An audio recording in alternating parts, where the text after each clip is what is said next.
Everyone, welcome back to my channel. तो आज सुबह ना इतना लेट हो रहा था मुझे कॉलेज जाने के लिए कि मैं सुबह से कुछ रिकॉर्ड नहीं कर पाई। और क्योंकि ना रात में मुझे पता नहीं क्यों नींद ही नहीं आ रही थी। 4 बजे के बाद मैं सोई हूँ और सुबह मेरी आँख खुली है 8:30 बजे। मतलब 8 बजे का कॉलेज था, पैलिएटिव केयर का मॉड्यूल था, बट मैं 8:30 बजे उठी हूँ और 9 बजे मैं अपने कॉलेज पहुँची हूँ। मुझे तो यही डर लग रहा था कि मतलब मॉड्यूल है तो अटेंडेंस पता नहीं मिलेगी या नहीं, बट लकीली ऐसा हुआ कि 9 बजे तक कोई टीचर आया नहीं था, तो मैं पहुंच गई और अटेंडेंस मिल गई। तो जैसा कि मैंने बताया कि पैलिएटिव केयर का हमारा मॉड्यूल चल रहा है जो कि 3 दिनों का है। तो उसके लिए ना मतलब 9 ग्रुप बनाए गए हैं, 9-10 ग्रुप बनाए गए थे और सबको कोई ना कोई टॉपिक दिया गया था कि असेसमेंट के लिए उसमें हमें रोल प्ले करके दिखाना था। तो अभी क्लास में वही चल रहा है, रोल प्ले हो रहा है। तो पैलिएटिव केयर में जैसे कि टॉपिक्स थे, हमारा एंजाइटी था, नोज़िया वॉमिटिंग था, कॉन्स्टिपेशन, तो यही सब टॉपिक्स थे। और बाकी सबका हो गया रोल प्ले, बट हमारा तो नहीं हो पाया, 2-3 ग्रुप्स का नहीं हो पाया। फिर उसके बाद ना बाहर से एक्सटर्नल टीचर्स आए थे जो कि पैलिएटिव केयर में पोस्टेड हैं, मतलब कि प्रोफेसर हैं, बट वहाँ पे पोस्टेड भी हैं, वो वहाँ पे केयर करते हैं। तो वो यहाँ पे हमारा लेक्चर लेने के लिए आए थे और उन्होंने बताया कि एक्चुअल में क्या होता है, कैसे होता है। और सुबह से क्लास चलते चलते ना हमें इतनी ज़्यादा नींद आ रही थी क्योंकि बिल्कुल भी ब्रेक नहीं मिला था और आँखें वाँखें बिल्कुल रेड हो गई हैं। लेकिन टीचर्स भी हैं तब सो भी नहीं सकते क्योंकि देख रहे हैं, और ना तो हॉस्टल जा सकते वरना अटेंडेंस चली जाएगी। तो इसीलिए क्लास हमने अटेंड की। देन एक टीचर गए, थोड़ी देर बाद दूसरे टीचर आए, थोड़ी देर बाद नहीं तुरंत ही दूसरे टीचर आ गए हमको पढ़ाने के लिए। तो उन्होंने भी हमसे, जब उनका टॉपिक कंप्लीट हो गया तो हमसे उन्होंने रोल प्ले करवाया छोटा सा, ताकि जो उन्होंने समझाया है वो हमें समझ में आया है या नहीं।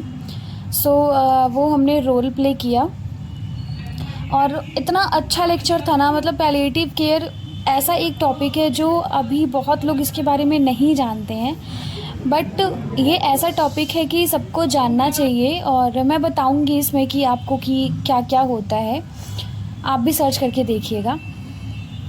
और एक रोल प्ले के बाद अभी ये दूसरा ग्रुप, मतलब लड़कियों का रोल प्ले हो रहा है।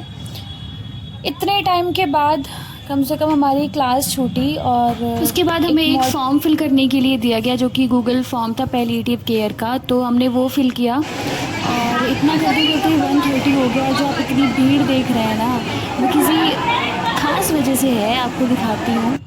एक्चुअली बहुत तेज़ बारिश हो रही है हमारे यहाँ, और बारिश ऐसे टाइम पे शुरू हुई ना कि जब हमारा क्लास छूटने वाला था।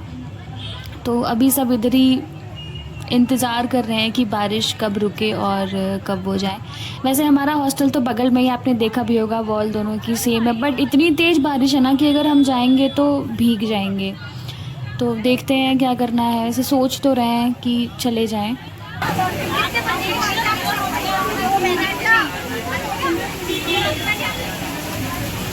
सुची, ये तो छाता लाई है, छाता लाई है, निकालना यार, इतने में भीग जाएंगे। और मैं छाता लाना भूल गई थी, भूल करके मैंने निकाल दिया था कि हॉस्टल पास में है तो क्यों नहीं लेके जाए। लेकिन किसी तरह भूल लेके सहारे अपने हॉस्टल पहुँचे और यहाँ भी पानी भर गया है।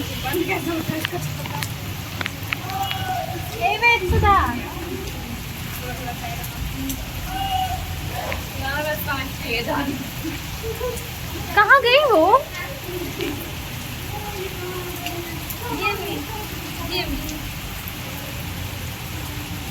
और इतनी तेज़ भूख लगी थी ना कि कॉलेज से आके तुरंत हम लंच करने बैठ गए। यूनिफॉर्म भी नहीं चेंज किया क्योंकि 1:30 पे क्लास ही छूटी थी, तो बहुत भूख लगी थी। फाइनली एक और मॉड्यूल हमारा ख़त्म हुआ। 3 दिन का था, आज जाके ख़त्म हुआ। पूरे दिन यार हम 3 दिन क्लास में बैठे बैठे इतना बोर हुए ना, इतना बोर हुए, क्योंकि अब दिन भर बैठने की आदत छूट गई। तो थोड़ी देर क्लिनिकल रहते थे, थोड़ी देर क्लास करते थे, तो वो अच्छा लगता था। और आज तो भाई 1 मिनट का भी ब्रेक नहीं मिला। सुबह से लगातार क्लास चल रही थी 5 घंटे। और 1:30 पे क्लास छूटी है हमारी आज, और 2 दिन की छुट्टी भी है। मंडे को भी छुट्टी मिल रही है जन्माष्टमी की। तो मेरी अभी सारी फ्रेंड्स कॉलेज में ही फंसे हुए हैं क्योंकि बारिश हो रही है,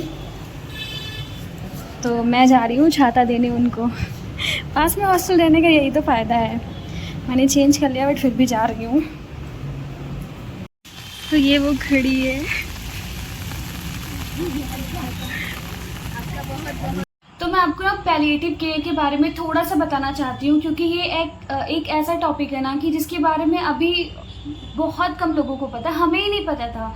जब हमें यहाँ पे बताया गया, जब हमें यहाँ पे पढ़ाया गया, तब एक्चुअल में हमें पता चला कि हाँ पैलिएटिव केयर नाम की भी कोई चीज़ होती है। तो देखो पैलिएटिव केयर क्या होता है कि जैसे कोई पेशेंट है, उसको कुछ बीमारी पता चली उसकी, लेकिन वो बीमारी ऐसी है कि वो क्यूरेबल नहीं है, मतलब वो ठीक नहीं हो सकती है। लाइक कैंसर हो गया किसी को, एड्स हो गया, तो जब तक मेडिसिन चली तब तक चली, बट ये ऐसी बीमारियां हैं कि ये ठीक नहीं हो सकती हैं। तो जो बची हुई ज़िंदगी होती है पेशेंट की, कि जो पेशेंट टर्मिनली इल होते हैं, कि मतलब उनकी जो डेथ है वो फिक्स है, आप उसको ठीक नहीं कर सकते, तो ऐसे पेशेंट के लिए हम पैलिएटिव केयर करते हैं। इसमें क्या होता है कि जो उनकी बची हुई ज़िंदगी होती है ना, उसकी हम क्वालिटी को अच्छा करने की कोशिश करते हैं कि जितनी उनकी लाइफ बची है उसमें हम उनको अच्छी लाइफ प्रोवाइड करें, ताकि जो उनकी डेथ हो वो बहुत ही अच्छी हो, पीसफुल हो। ठीक है, जैसे कि कैंसर का आपको पता होगा कि वो पेन ऐसा होता है ना कि आप कितनी भी दवाइयाँ दे दो, कितनी भी कुछ भी कर लो, लेकिन वो पेन ऐसा होता है कि वो बर्दाश्त के बाहर होता है।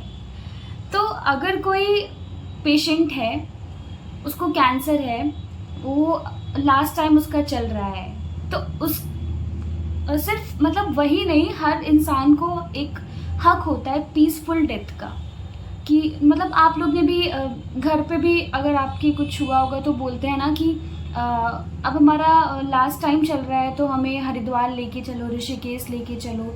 सो ये चीज़ें ना बहुत हॉलिस्टिक होती हैं कि हर एक इंसान सोचता है कि जो उसकी डेथ हो वो बहुत ही पीसफुल हो, बहुत ही अच्छे तरीके से हो। कोई भी ये नहीं सोचता है कि हाँ मैं पेन में रहूँ, या फिर मेरी कुछ जो ख्वाहिश है वो अधूरी रहे। तो सब इंसान यही सोचते हैं कि जो हम चाहते हैं वो पूरा करके फिर हमारी डेथ हो। तो इसी तरह जो पैलिएटिव केयर होती है उसमें हम सबसे पहले तो सबसे पहला पेन होता है, पेन हम मैनेज करते हैं, ताकि जो पेन है वो हम मैनेज कर सकें, जिससे कि जो पेशेंट है वो थोड़ा नॉर्मल रह सके, और जितनी भी उसकी लाइफ है जो बची है, 2 महीने 3 महीने 6 महीने, वो अच्छे से जी सके।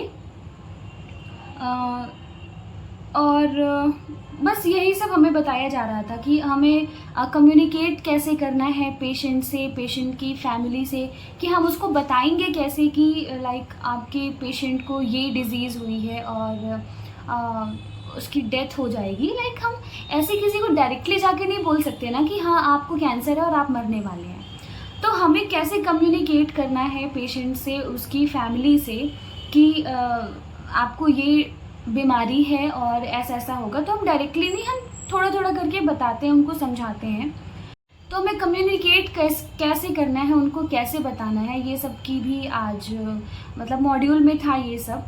बट हाँ, पैलिएटिव केयर बहुत अच्छा टॉपिक है, मतलब कि सब इस बारे में बस सोचते हैं कि जितनी हम लाइफ जी रहे हैं वो कितने अच्छे से जी सकें, उसमें उसकी क्वालिटी कितनी अच्छी हो। बट जब बात डेथ की आती है तो उसके बारे में कोई बात नहीं करता है। सबको लगता है कि हाँ मर तो रहा है, ठीक है, बट नहीं, डेथ भी बहुत पीसफुल होनी चाहिए। और अगर आप ये वीडियो देख रहे हैं तो आप भी इस टॉपिक को ज़रूर सर्च करिएगा, इसके बारे में आप पढ़िएगा, और आपके थ्रू अगर किसी और को ये मैसेज जाता है कि हाँ पैलिएटिव केयर क्या होती है, ऐसा हो सकता है, तो बहुत अच्छी बात है। लाइक अब तो बहुत सारे नर्सिंग होम्स भी खुल गए हैं जहाँ पे सिर्फ पैलिएटिव केयर वगैरह होती है। और नर्सिंग के बाद भी ना पैलिएटिव केयर का एक अलग कोर्स होता है जो स्पेशली किया जाता है।